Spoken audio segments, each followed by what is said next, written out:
अनुज ने उठाया अनुपमा के लिए एक ठोस कदम, और वो कदम क्या है जानने के लिए चलिए देखते हैं आज का एपिसोड। और आज का एपिसोड शुरू होता है अनुपमा पाखी को घर वापस आता हुआ देख के घबरा जाती है कि अब्बा बाबूजी का क्या होगा, कौन उनका ध्यान रखेगा, उनके पास कौन होगा। तो अनुपमा शाह हाउस के लिए भागती है और भागते हुए जैसे ही घर आके देखती है कि बाबूजी जमीन पर बेहोश पड़े हैं, तो अनुपमा एक पल के लिए तो घबरा जाती है कि बाबूजी मतलब ठीक तो है ना, उनको कुछ हुआ तो नहीं है। फिर जैसे उनको टच करते बाबूजी बोलते उठाती है तो बाबूजी को होश आ जाता है। तो अनुपमा उनको संभालती, तो जाके अनुपमा की सांस में सांस आती है। उसके बाद में बाबूजी को हिम्मत देती है कि आप लोग घबराइए मत, मैं हूं तो आप परेशान मत होइए, मैं आपको कभी भी अकेला नहीं छोड़ूंगी। उसके थोड़ी देर बाद डिम्पी और काव्या घर आते हैं तो देखते उनको पता चलता है कि बाबूजी के साथ में ऐसा हो गया था, तो उनको गिल्टी फील होता है और वो सॉरी बोलते हैं कि बाबूजी हम आगे से और ज्यादा ध्यान रखेंगे, आपको कभी अकेला नहीं छोड़ेंगे, ये हमारी गलती, तो इस बार हमें माफ कर दीजिए।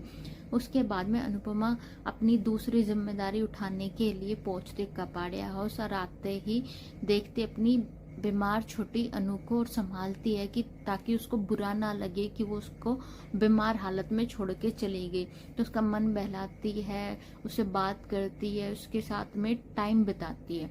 उसके बाद में शाम को जब अनुज घर आता है तो अनुपमा गले लग के बताती है कि बाबूजी को उसने इस हालत में देखा तो वो परेशान हो गई थी, एक पल के लिए डर ही गई थी। तो अनुज कहता है कि कोई बात नहीं, सब ठीक होगा। अगली सुबह अनुज एक बड़ा फैसला लेता है कि अनुपमा ज्यादा परेशान ना हो और उसका एक पैर इस घर में और एक पैर शाह हाउस में ना रहे, और वो अनुपमा को कभी भी परेशान नहीं देख सकता।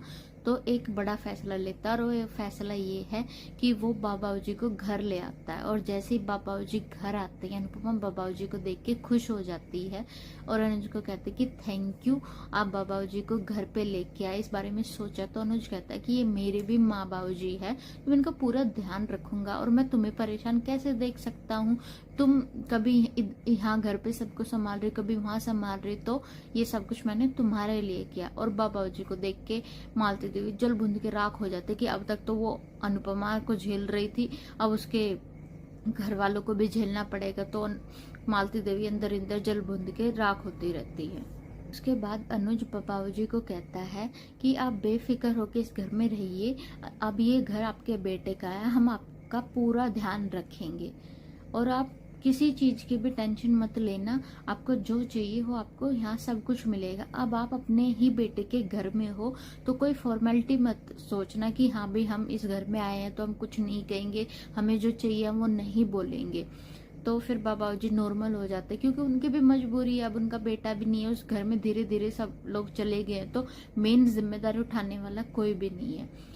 ये इसके बाद में अनुपमा अनुज को रूम में ले जाकर एक सिंहासन पे बैठाती है और अनुज के सर पे ताज रखती है और कहती है राजा जी आपको बहुत बहुत थैंक यू, आपने मेरे लिए इतना सब कुछ किया, आपने मेरी सारी इच्छाएं पूरी कर दी।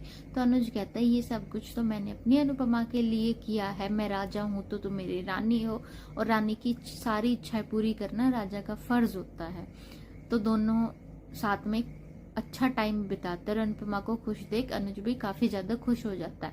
इधर डिम्पी और काव्या घर में अकेले रहते हैं तो घर में कुछ आवारा लड़के दरवाजा बजाते हैं, कोई फोन करके कहता है अच्छा तुम अकेली हो घर में, अब तो फायदा उठाएंगे ये करेंगे। तो डिम्पी काफी ज्यादा डर जाती हाँ कि काव्या को पता नहीं चलता कि सब क्या हुआ है।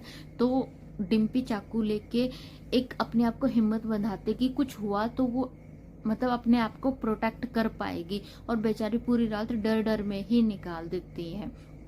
इधर जैसे ही अगली सुबह होती है अनुज और बाकी सभी बाबूजी को डिनर टेबल पे लेके आते और कहते हैं कि आप नॉर्मल हो जाइए और आप बैठे साथ में खाना खाते हैं और अब आप इस घर को अपना ही समझिए, तो किसी भी चीज के बारे में सोचिए मत।